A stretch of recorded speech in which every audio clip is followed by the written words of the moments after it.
দেখুন শহরে এই যে ময়লা জায়গা তে যে ময়লাগুলো পড়ে থাকে এগুলোতে কিভাবে এই গরুগুলো এই ময়লা খায় আর ঘুরে বেড়ায়। আর দিন শেষে এদের যেখানে দুধ মানে আহ, এই গরু গাভীর যে দুধগুলো হয় সেটা মোটামুটি 30 লিটার 40 লিটার এরকম একটা বিষয়। তা আসলে আমি চেষ্টা করতেছি যে শহরের মধ্যে এরকম গরু কিন্তু ছেড়ে দেওয়া থাকে, তারা শুধু খালি ময়লা যেখানে সেখানে খালি ছুটে বেড়ায়। এই যে দেখেন কোথায় ময়লা, এই যে দেখেন সেখানেই ময়লার টিকিতে এই গরুগুলো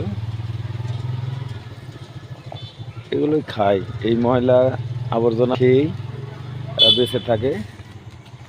এরকম আরও গরু আমি দেখাচ্ছি, তো এরকম আর কি অবস্থা শহরে। অনেক পচা নর্দমা, সেখানে দেখবেন শত শত হাজার হাজার শহরে গরু ছেড়ে দেওয়া থাকে।